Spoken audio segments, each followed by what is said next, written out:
Part 5, risks and safety. Now, one difference with steroids and human growth hormone is that they're exogenous, which means they come from outside of your body.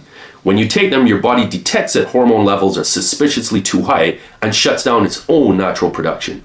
This is why you have to have cycles and post-cycle therapy to recover. Peptides like ipamorelin are secretagogues. They don't replace your hormones. They nudge your pituitary gland to release more of its own natural growth hormone. Because it's your body's own hormone, the system usually does not shut down. That doesn't mean they're risk-free. The first risk is a quality gap. Because many of these peptides are sold as research chemicals, they bypass the safety checks of regulatory bodies like the FDA.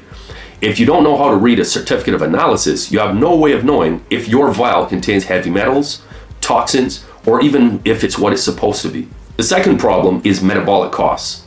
Common side effects with peptides are water retention and edema, especially with the GHRPs. You might notice that your socks leave a deep indentation in your ankles, or tight feeling in your hands and numbness in your fingers from carpal tunnel from the median nerve being compressed due to fluid pressing on your nerves. Second one is GH flush.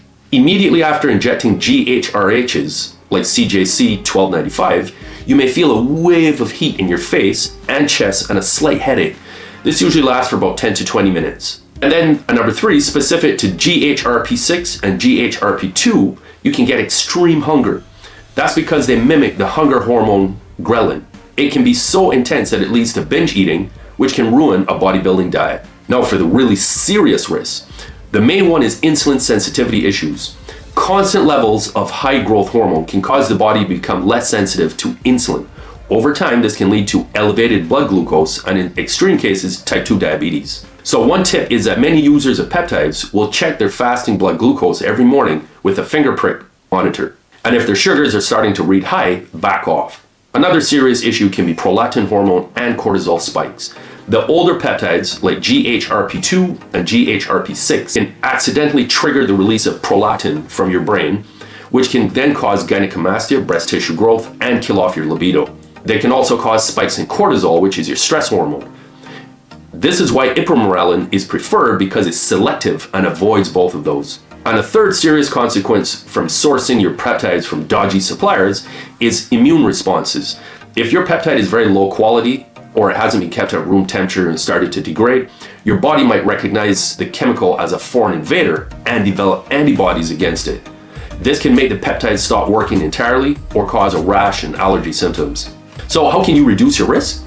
Well, you should test your natural baseline glucose and IGF-1 before starting your cycle and monitor it during the cycle. Also, start low. Begin with the minimum effective dose to see how your heart rate and blood pressure react. And always take them on an empty stomach, even though they're an injection. Never ignore this. If you eat a bowl of cereal and then inject ipamorelin 10 minutes later, you will have largely wasted your money because the carbs cause an insulin release and spike, and the insulin inhibits the release of growth hormone from your brain. So you want your blood sugar to be as low as tolerable when the peptide hits your head. And the final safety margin is cycle off. Do not run GH secretagogues indefinitely.